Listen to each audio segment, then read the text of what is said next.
I mean, it's not too long ago in New Zealand that parents were told when they had a child with a disability to send them to an institution, and they would grow up in an institution.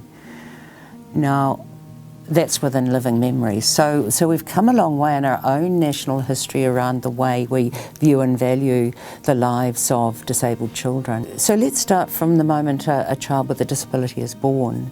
Families say that that child is welcomed differently into the world than other children. Like, families will say, well, you know, people were embarrassed, people were worried, they didn't know how to talk about this thing. So right from the beginning, life is different for that child and that family. And that can continue on into the child's 0 to 5 years, that the child and their family go off to appointments with paediatricians. They're not involved with the local plunket, the local groups happening around children. So there's that sense of isolation and difference right from the outset, which continues throughout the child's life and transition into adulthood. Yeah, there is support both from the health system and from disability organisations, but many families would say today that it's not enough. And of course, when you have a child born with a disability who might also have high health needs, right away you're dealing with two different government funding systems. So life becomes very complex. One, it's hard to access information that's going to be useful. It's hard to access other families who have been through the same journey as you're about to embark on. And 3, you're having to deal with complicated funding systems.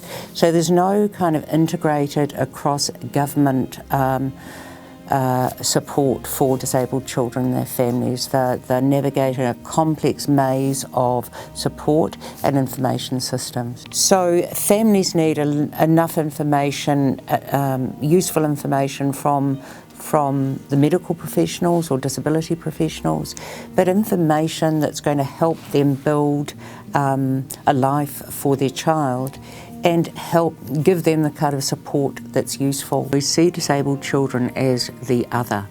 We don't see them as part of the community of all children. And that's very important when we think of how families and children access what they need to have a good life. There are barriers in the way. Families talk about having to be as tragic as possible to get what they need to do a good job and to be well supported. So we have a needs assessment service through health where families say they feel like the resource is being rationed.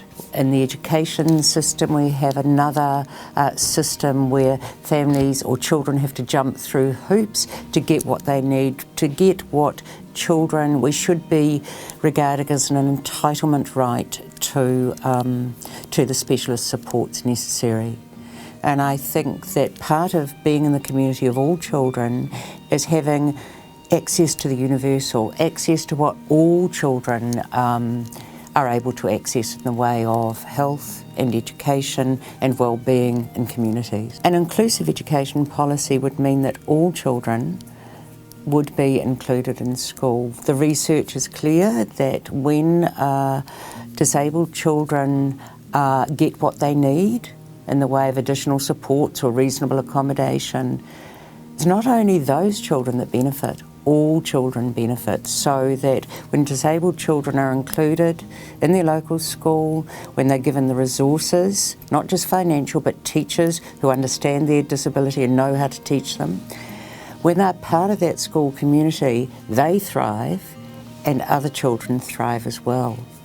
Because the local school, inclusive education experience at the local school is the critical building block of inclusive communities and societies where difference is valued and diversity is welcome. We've got to find better ways to understand the disabled child's experience, to get those views of those children really being able to influence the development of policy. And so we need a lot more research and a lot more focus on gathering the views of disabled children and their families. More disabled children living in single parent families, and disabled children are overrepresented in the child poverty statistics. So it's clear that in the absence of really good support for families, families can become stressed to the point of separation.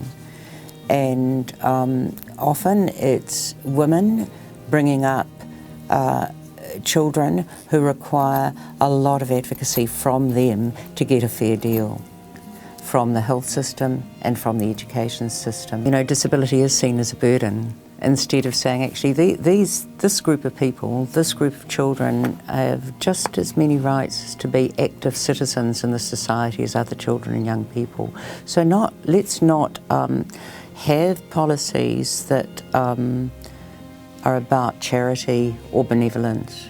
These are entitlement rights to get the adequate support. In fact, the UN's very clear on that. In the absence of reasonable accommodation or the kind of support that's necessary for children and young people to access health and education, that in itself is evidence of discrimination. And I think we've got lots of examples of that in New Zealand, where these children are seen as a burden, seen as a problem, and have to jump through a range of hoops to get what they should have by right.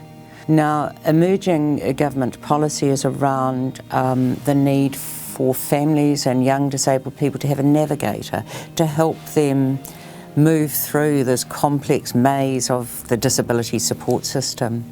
Our view would be that let's make the system less complex. Let's try and have an integrated across-government response to disabled children's and their families' circumstances.